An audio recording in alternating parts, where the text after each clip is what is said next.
Hello everyone. Today I want to show a very nice game played in the 1995 PCA World Championship match between Garry Kasparov and Viswanathan Anand. This is the 10th game in the match, and the first 8 games were drawn, and then Vishy won a very nice game in the ninth round, and now it's Kasparov's turn with the white pieces to retaliate. Let's check it out. Starts with e4, e5, knight f3, knight c6, bishop b5. The right Lopez is on the board, and a6, Morphe's defense. Bishop a4, knight f6, castles, knight into e4, d4, b5, bishop b3, and d5. All very standard opening moves. D takes e5 and bishop e6. Knight b d2, knight to c5, c3, and d4. So all these moves have been played, and in fact, a couple of more moves were played quite quickly. Both the players were just blitzing out their moves, so they were quite well prepared in the theory. Knight g5 here, going after the bishop pair. D into c3, knight into e6, f into e6, b into c3, and queen d3. So it looks quite all right here. In fact, this position had occurred in the game in the sixth game, and Kasparov had chosen knight f3 in that game. Here he tries bishop to c2, an interesting idea. Attacks the queen first and foremost, and it also offers the c3 pawn, which she takes. Knight to b3, offering an exchange of knights. Knight into b3, bishop into b3, and it seems that the rook is up for grabs, but it's not. Kasparov has not hung a rook, because if queen into a1 is taken, then queen h5 is very strong. And even though g6 can be played, but then queen f3, bishop into e6 and queen f7, they are strong threats actually. So knight d8 would be forced to defend the e6 pawn, and also the knight was under threat, and now it seems that the rook is up for grabs, but we don't need to grab the rook immediately. Let's say, because if queen into a8 immediately, then the queen comes out, and it's the black queen is on a very central square. But first we can play rook d1 here, and we're threatening to double up on the d file and go for something like queen d7 check, which will infiltrate deep into black's camp. So rook b8, getting out of the attack, and now queen d3. Let's say bishop e7 here, just developing and making some room on f8. Queen d7 check, king f7. If king f8, then bishop h6 is an option which will pick up the queen, so not an option directly, but queen bishop g5. Now we're attacking the queen as well as the e7 bishop. So queen into d1 is forced, and after bishop into d1 and let's say rook e8 and queen into c7, white is doing quite well. So this is what happens if the rook on a1 is grabbed, because actually it's after g6 is the queen f3 move, which hits the knight as well as threatens some bishop into e6 action. Both threats are together quite strong. So after knight to d4, so knight d4 was played instead after bishop into b3 and then knight d4, not going for the rook immediately.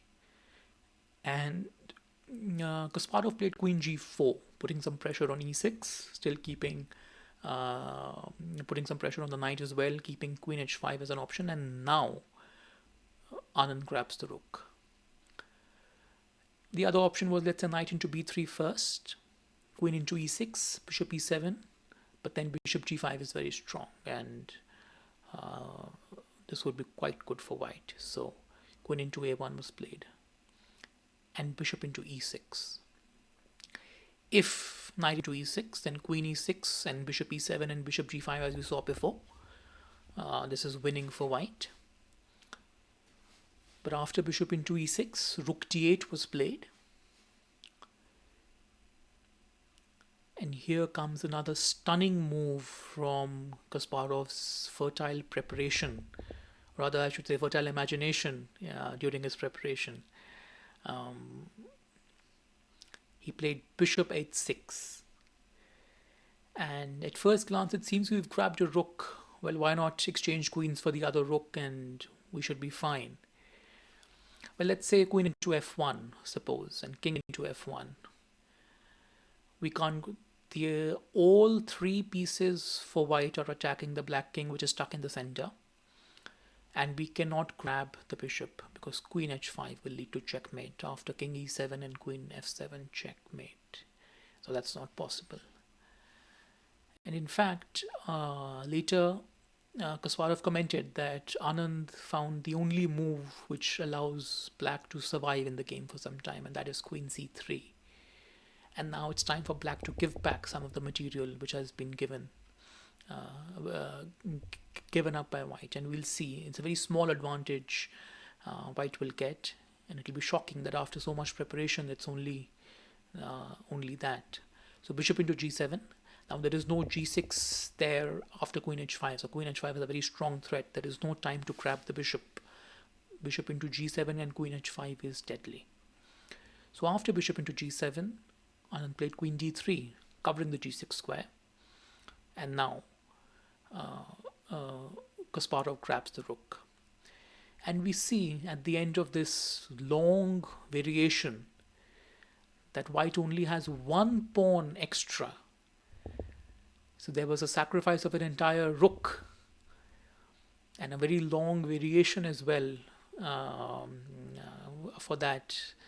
And a deep preparation went into playing the 19th move, bishop h6, all for that one pawn. And that one pawn can be worth quite a lot actually in the right hands. Queen g6 here, offering a queen trade. Bishop f6, attacking the rook. Bishop e7, developing and just blocking the attack towards the rook, and bishop into e7.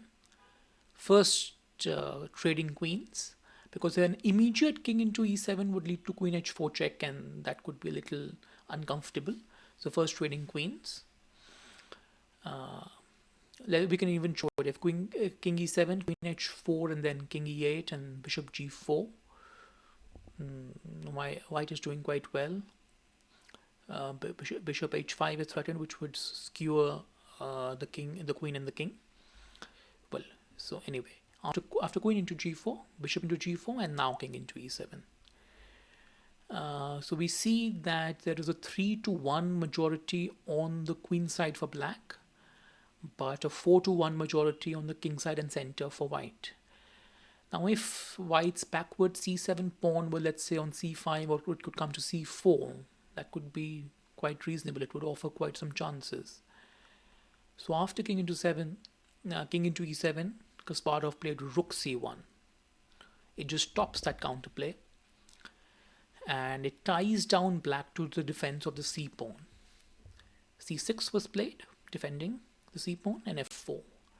Slowly but surely, the white pawns are going to start marching up the board, and they would pose some threats for black.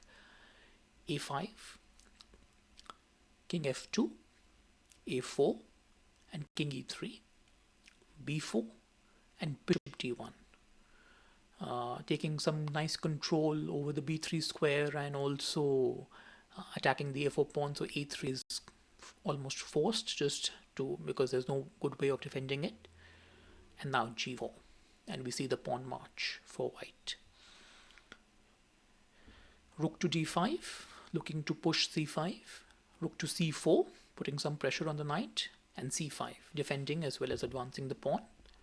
King to e4, attacking the rook. And once the rook moves to d8, now the pawn is lost. Now white is up 2 pawns.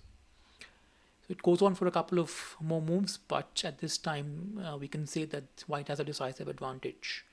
Knight to e6, rook to d5. Anand avoids a rook trade with rook c8 and f5, pushing the knight back. Rook to c4 first, king e3, knight to c5, and g5. Rook c1, and after rook d6 was played, Anand resigned. The pawns can't be stopped, and the advantage for white is just too much. I really admired this game because of the depth of preparation Kasparov showed, and it was quite impressive uh, how far he went, because there were two times uh, at which the rook sacrifice was made. So first, after bishop into b3 was played, there was a moment here when the rook could be captured. Anand declined and played knight d4. Then after queen g4 was played, then he went for queen into a1. And in both, so Kasparov had to prepare for both eventualities, and he did. And he showed a wonderful bishop into e6, rook t8, and then bishop h6 idea. So thank you all for watching. I'll see you soon for the next game.